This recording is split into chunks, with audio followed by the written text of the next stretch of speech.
Under the dim glow of chandeliers shaped like frozen stars, the hum of wealth whispered through every corner of Le Pavillon, the most exclusive restaurant nestled in the beating heart of the city. It was a night draped in velvet stillness, broken only by the soft elegance of a piano weaving through the air.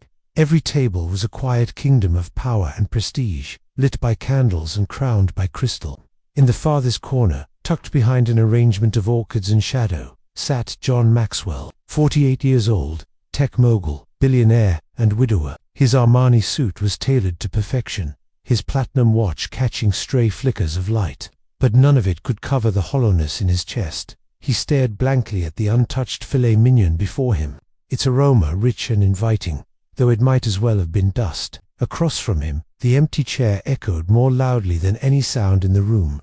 His fingers tightened slightly around the stem of a Bordeaux glass, the red swirl inside dancing like a ghost. 10 years had passed since the accident, since his wife Lillian and their 3-year-old son, Caleb, had vanished from the world in the crush of twisted metal and shattered glass. Since then, John had filled his life with silence, routine, and an empire of distractions. Boardrooms became his sanctuary, acquisitions his therapy, but nothing filled the void. He lifted the glass slowly, as if the weight of it held memories. But just as he brought it to his lips, a voice broke the air beside him, soft, trembling, unexpected. "May I have your leftovers, sir?" John froze.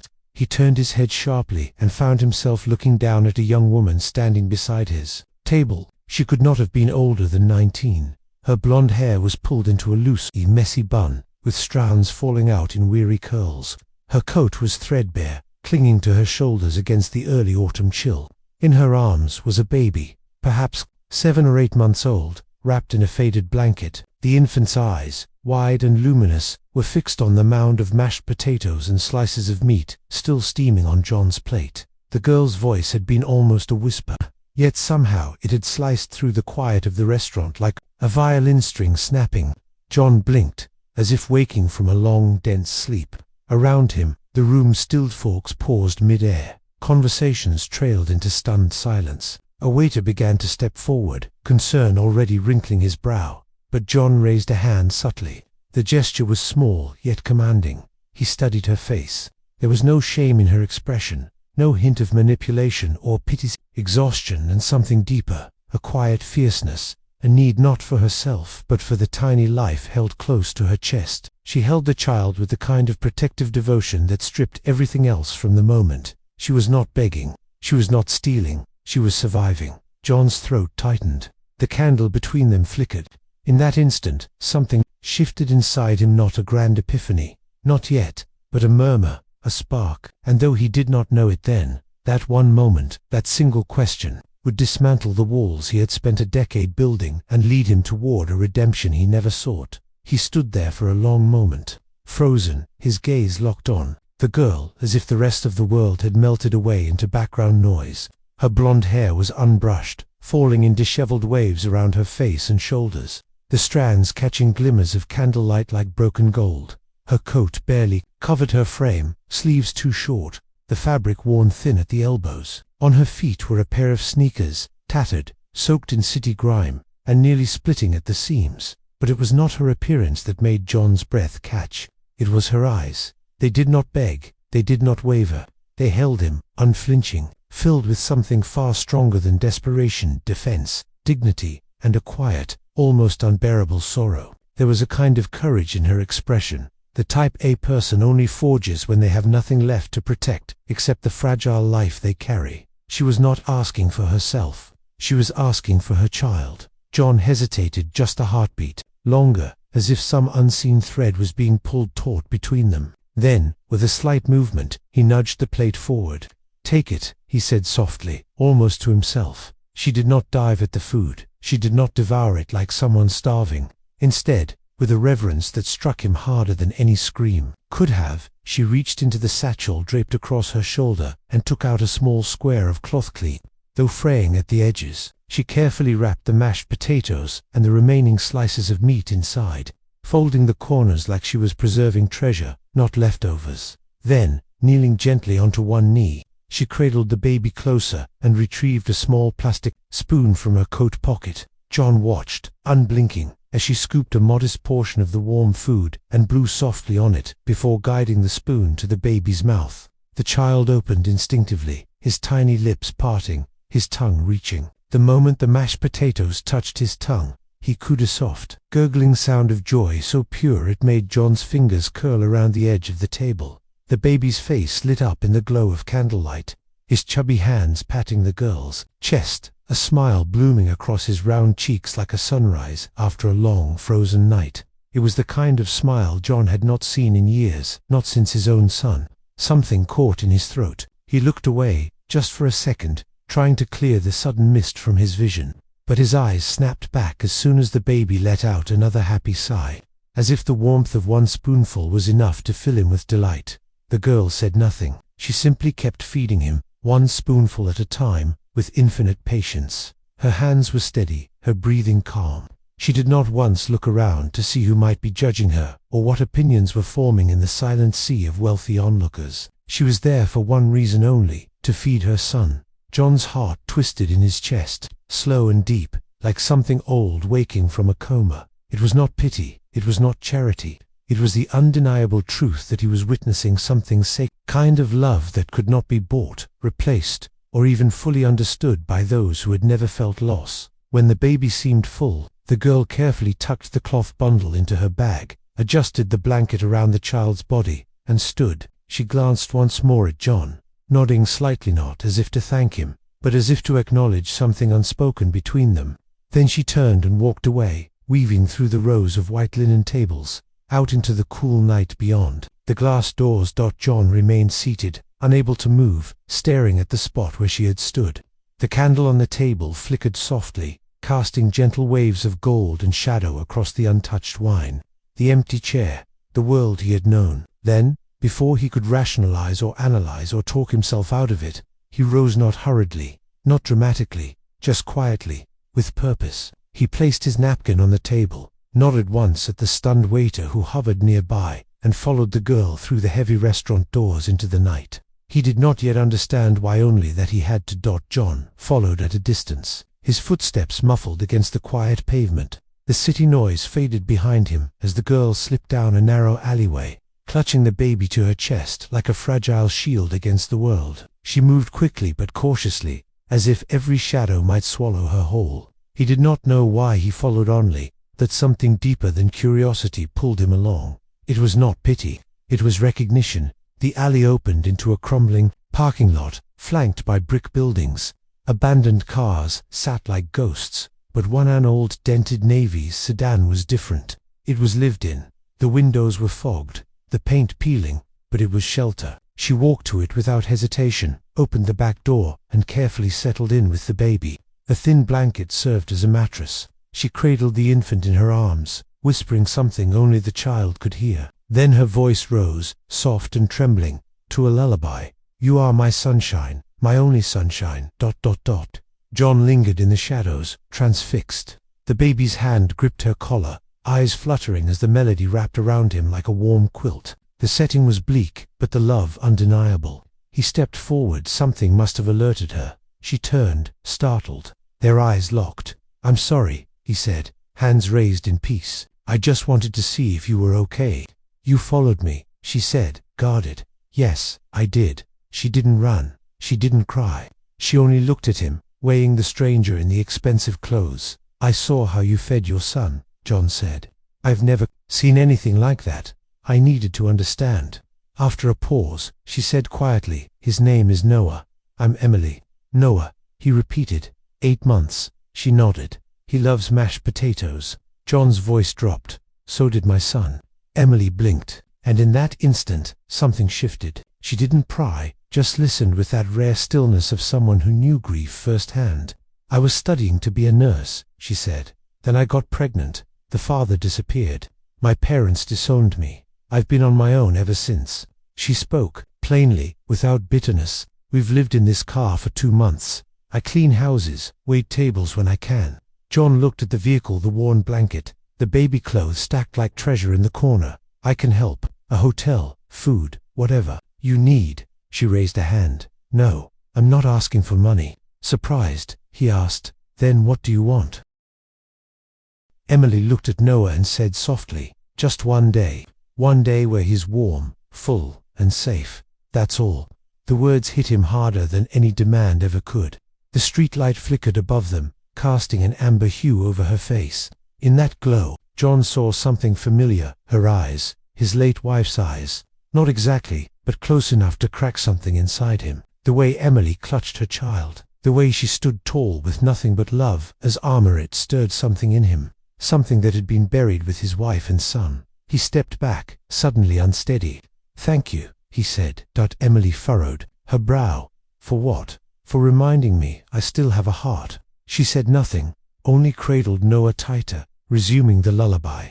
John stood there a little longer, the song threading through the night like a lifeline. And though Emily didn't smile, she didn't close the door either, and that, somehow, was everything. From that night on, John could not shake the image of the girl with the broken shoes and the baby with the mashed potato smile. No matter how many emails he skimmed through or board meetings he attended, their faces stayed with him, quiet reminders that somewhere in the same city where people drank $8,000 wine, a mother and child were surviving on kindness and resilience alone. He never spoke to her again, not right away. Instead, he began to act silently and precisely, the way he'd built his fortune. He had found her car again, parked behind an abandoned church lot. Without approaching, without intruding, he left small packages near the vehicle in the early mornings. Before sunrise, a canister of baby formula, a pack of diapers, a sealed container of homemade soup, still warm to the touch. He arranged for a pediatrician to make a discreet visit, pretending to be part of a church outreach program. Emily didn't know who had sent him. She didn't ask. But when the doctor left, she held Noah longer than usual and whispered, "Thank you," to no one in particular. At first, Emily was skeptical. She had learned to survive by expecting disappointment. But these quiet gestures never came with notes, never came with expectations or requests. No one asked her to smile. No one asked her to be grateful. It was simply there, steady, gentle, real. Little by little, suspicion gave way to something more dangerous. Hope. John, too, felt the change. Each act of kindness chipped away at his isolation. He started waking earlier, not for work, but to prepare those packages. He researched baby nutrition, learned about developmental milestones, things he hadn't thought about since Caleb. It was as if helping them was healing him, one small step at a time. Then, one evening, as October cold began seeping deeper into the nights, disaster struck. Noah had been cranky all afternoon, refusing to eat, his forehead warm. But by nightfall, he was burning with fever. Emily tried everything: cool cloths, gentle lullabies, rocking him back and forth in the back seat of their car, but his cries grew more urgent, his breathing shallow and fast. She rushed to the nearest hospital emergency room, her heart pounding like a drum in her chest. The woman at the front desk barely looked up when Emily explained that her son needed help. When asked about insurance, Emily hesitated. When she said she didn't have any, the woman's face hardened. "We're at full capacity," she said curtly. "You'll need to wait or find another facility." Emily's voice broke. "He's only a baby. He has a fever of 104. He's not responding. Please, ma'am, there's nothing we can do without proper intake." "I'm sorry." Emily stepped outside, her breath clouding in the freezing air. Noah had gone quieter, terrifying silence. She held him tighter than ever, her body shaking with cold and panic. There was only one thing left she could do. She pulled out her old phone, her fingers trembled as she typed just 2 words: "Help us." She had saved John's number from a discreet card left with one of the packages. Though she never planned to use it, she didn't know if he would come. She didn't even know why she trusted that he might. But 6 minutes later, headlights swept across the curb. John's black SUV screeched to a halt. He jumped out before the engine stopped, his coat flaring in the wind, eyes wild with urgency. He didn't speak, he simply held out his arms. Emily placed Noah into them, and for the first time, the baby did not resist. His tiny hand curled around John's index finger, weak but intentional, as if recognizing something safe. John cradled him with surprising familiarity and strode back into the hospital without waiting in line. "I want a doctor now," he said to the receptionist, voice steel and fire. "This child has a critical fever. I will cover every cent, but if you let one more minute pass, I will buy this hospital and fire every last one of you." They took Noah immediately. Emily sat in the hallway, shivering with exhaustion, her head in her hands. John stayed by her, sighed, silent. When the nurse returned with updates, Noah was stable, resting, and would be monitored overnight. Emily exhaled a breath she hadn't realized she'd been holding since sunset. She looked at John, eyes glassy, voice barely audible. "You came." He nodded. "Of course I did." Tears spilled over before she could stop them. She leaned into him, chest heaving with relief, and something deeper, grief maybe, or release. Her head rested against his shoulder, and John, without hesitation, wrapped his arms around her. He did not ask her to calm down. He did not ask her to explain herself. He just held her as the quiet hours of the night passed outside those sterile, fluorescent walls. It was the first time Emily had let herself fall apart since she'd become a mother. And for John, it was the first time in 10 years that holding someone didn't feel like betrayal. They did not speak of love. They did not define anything that night. But something shifted irrevocably in the steady heartbeat of the man who had once sworn never to care again, and in the breath of the girl who had only known how to survive. Not because he had rescued her, but because, finally, she did not have to be strong alone. It began with a photo, slightly blurry, taken at night, of John Maxwell exiting an emergency room with a baby in his arms and a young woman close behind. Within hours, it flooded social media, blogs, and tabloid headlines. Tech billionaires, late-night rescue, teen mom and the tycoon. The internet exploded. Emily's identity didn't stay private for long. A leaked hospital intake form confirmed her name. Then came the commentary waves of speculation, judgment, and cruelty. Some praised John, calling him compassionate, generous. Others were vicious. "She's a gold digger." This was planned. What kind of man gets caught up in something like this? In the apartment John had arranged for her and Noah, modest 2-bedroom with soft lighting and a view of the park, Emily sat in darkness, the only light from her phone.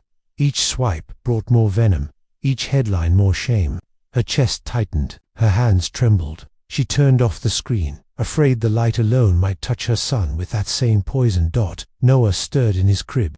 She stood and gently placed a hand over his chest, soothing him. Then she sat back down on the edge of the bed and stared at the floor until morning. When John walked in, he knew something had changed. Emily's posture was closed off, her expression distant. "I can't do this," she said. "I don't want my son growing up in scandal. I don't want him seeing lies one day and wondering if they're true." John sat beside her. "You didn't do anything wrong," he said softly. "Neither did Noah." She shook her head. "People don't care. They already decided who I am." John's voice steadied. "Then let me tell them who you really are." That afternoon, he called his publicist. No statements, no scripted press release. He wanted to speak plainly, publicly, and with no filters. The next night, he went live on national television. The setup was simple. A quiet studio, soft lighting, no distractions. The interviewer asked nothing shocking, just gave him space to speak. John began not with Emily, but with Lillian and Caleb. He told the story he had avoided for years, the accident, the silence, the way grief had hollowed him out. He talked about the illusion of success and how it had hidden a very real emptiness. "I stopped living the day they died," he said.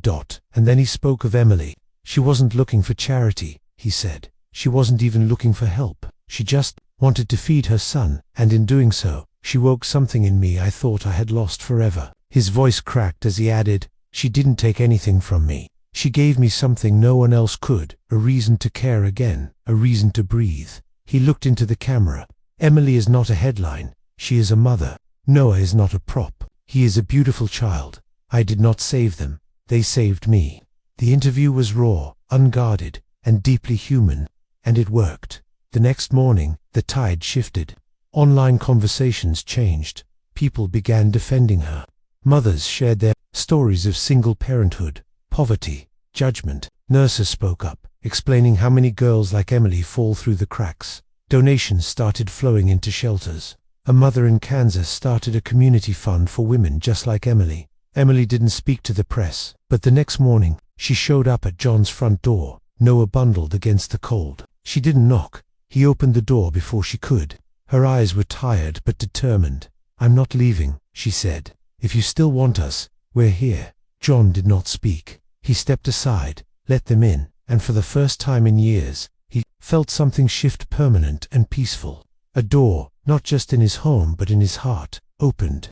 A family, unexpected and unscripted, had begun. The apartment John rented for them was nothing extravagant, modest by his standards, but warm, sunlit, and quiet. It had 2 bedrooms, soft grey walls, and windows that caught the morning light just right. Emily moved in with nothing but 2 duffel bags, a baby carrier, and the weight of someone who had never been given a safe place to exhale. But within a week, that space began to feel lived in. Pictures colored by Noah taped to the fridge, small socks draped over the heater, the scent of baby lotion and lullabies lingering in the air. They never discussed what they were to each other, not at first. There were no declarations, no labels, no timons. They simply lived together. John visited every morning. At first, it was under the pretense of checking in, bringing groceries or a package of diapers, but soon, it became routine. He would knock, let himself in, and Noah would light up with recognition, bouncing in his crib at the sound of the door. Emily would already have coffee brewing, her hair pulled into that same loose, graceful knot, and they would share breakfast. Stories. John learned how to hold a baby bottle at just the right angle, how to warm milk without overheating it, how to change a diaper clumsily at first. Then, with a confidence that surprised even him, he memorized the rhythm of Noah's cries, understood the difference between hunger and discomfort, tiredness and frustration. One afternoon, as he rocked Noah to sleep, the baby's small hand clinging to his shirt, John realized something simple, but seismic. He didn't want to leave, not after the nap, not after the next hour. He wanted to stay. Emily noticed it. The way John lingered, how he listened to Noah's babbles like they were symphonies. He never tried to impress or control. He simply showed up, day after day, with quiet hands and eyes that had once been hollow but were now slowly refilling with light. She had never known love that didn't ask for anything back, but she had never known a man to simply be present, not to fix her, not to own her story, but to walk beside her in it. In the soft hours between feedings and bath times, a new kind of connection formed.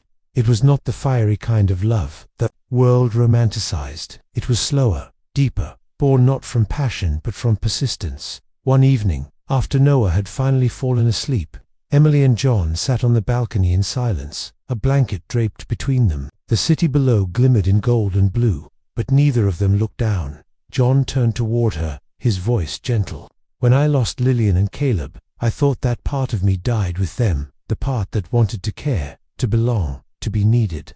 Emily looked at him, eyes glistening in the moonlight. "You didn't lose it," she whispered. "It just waited. They didn't kiss that night. They didn't have to. The moment stretched between them like a promise unspoken but deeply understood. And in that moment, Emily smiled, not the kind of smile she gave nurses out of politeness, or Noah out of reflex. This one was just for him, full and rare. For the first time in years, John smiled back, a real smile, quiet, softened by healing, lit from within. They were not yet lovers. They were not yet a family in name, but they were something stronger. To people who had been broken open by loss and found in each other the slow and steady beginning of home. It came one afternoon in a plain white envelope, wedged beneath the apartment door like an unexpected gust of wind. Emily stared at it for a long time before opening it, her hands trembling slightly as she unfolded the letter inside. The handwriting was familiar, tight, neat, and unmistakably her mother's. There were only a few lines, no grand apology, no dramatic plea, just simple words written in ink that seemed to press too hard on the page. "If there's still a chance to know my grandson, I would like to try." Emily sat at the kitchen table. For over an hour, the letter crumpled gently in her hands as Noah played nearby with his stack of colorful blocks. She didn't cry, she didn't get angry, but the silence that filled the room was thick enough to suffocate. When John arrived, that evening, he found her in the same spot. "She wrote," Emily said quietly, without looking up. He walked over, picked up the letter, and read it. Then he sat it down and took a seat beside her. "What are you thinking?" he asked. "I don't know," she admitted. "It's been almost 2 years since they last spoke to me, since they told me I was no longer their daughter." John nodded slowly. "You don't owe them anything." Emily turned to him, eyes clouded with uncertainty. "But Noah, doesn't he deserve to know where he comes from, even if it's broken?" John paused, choosing his words carefully. "Don't let him grow up with the same emptiness you had. Let him have the chance to forgive or not, but let him choose. 3 days later, they drove to the town Emily once called home, a sleepy stretch of green hills and narrow roads, where every face seemed to remember the past a little too well. Her parents' house stood at the end of a gravel driveway, the white paint slightly faded, the porch swing still creaking in the wind. Emily stood outside for several long moments, Noah on her hip, his tiny hands gripping her sweater. John stood, slightly behind her, offering quiet support, but letting her lead. The front door opened slowly. A woman stepped out, mid-50s, sharp features softened by time and sorrow. Emily's mother. For a heartbeat, no one moved. Then, with a trembling breath, her mother stepped forward. Her eyes landed on Noah, then on Emily, and they filled instantly with tears. "I wasn't strong," she whispered, her voice catching. "I was scared of what people would think, of losing the version of you I thought I raised, and I lost you anyway." Emily said nothing, her lips parted slightly, her jaw tightening. Her father appeared behind her mother, older than she remembered, his hands folded nervously in front of him. He looked at his grandson like he was seeing something holy. Noah reached out a hand, not knowing the history, not caring, just curious, and that, somehow, shattered everything. Her mother broke down, stepping forward, arms open but uncertain. May I hold him?" Emily hesitated only a moment. Then slowly she placed Noah in her mother's arms. The older woman clutched him as if trying to hold time itself. She sobbed softly, whispering things to the boy who blinked up at her with innocent wonder. John watched from the side, his chest tight. He wasn't part of this moment, but he was witness to its power. When Emily finally stepped forward and wrapped her arms around her mother, the porch seemed to breathe. The past had not disappeared, but it had been softened. Forgiveness was not a lightning strike. It was a slow sunrise. That afternoon, the 3 generations sat around the old kitchen table where Emily once ate cereal before school. Her mother served tea. Her father bounced Noah gently on his knee. And for the first time in years, there was laughter in that house. Emily caught John's gaze from across the room, and he smiled. She mouthed 2 simple words, "Thank you." He shook his head, smiling back. "No," he whispered to himself, barely audible, "thank you for going home." 1 year later, the world had changed, but only in the ways that mattered. The noise had faded. The headlines were gone. In their place was something far quieter, far more powerful, a life. It was a bright spring afternoon when they returned to the park, the same park where it all began.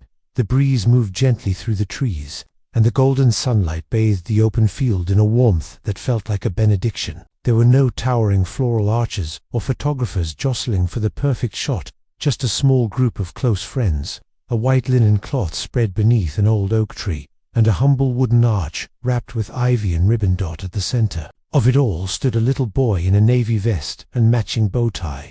Noah, now nearly 2 years old, clutched a small velvet box in both hands as he wobbled across the grass, determined to deliver it to the man waiting just a few steps away. John stood there, not in a designer suit, but in a soft grey blazer that Emily had once told him made him look almost human. His hair was longer now, with threads of silver he no longer bothered to hide. His eyes, once clouded by grief, now sparkled with something far rarer than wealth, hope. As Noah reached him, John knelt down and took the box gently from his tiny fingers. The boy looked up and giggled, then toddled back to the edge of the clearing where Emily stood, barefoot on the grass, her white dress fluttering in the breeze. She had never looked more beautiful, not because of the dress, not because of the sun behind her, but because of the life in her eyes, the kind of radiance that only grows after surviving darkness. John stepped forward, box in hand, and dropped to one knee. For a moment, the wind seemed to still, as if the world itself paused to listen. He looked up at her, his voice steady but thick with emotion. "You didn't ask for anything," he said softly. "You didn't beg, you didn't expect. You just showed up on the worst night of your life and gave me a chance to remember what it feels like to be needed, to be alive." He opened the box, revealing a simple ring, elegant, unflashy, chosen not for its price, but for the way it would look on her hand when she held their son. "You didn't take my leftovers, Emily," he whispered. "You gave me everything I didn't know I was missing. You gave me family. You gave me love. You gave me a future." He paused, tears glimmering in his eyes. "Will you marry me?"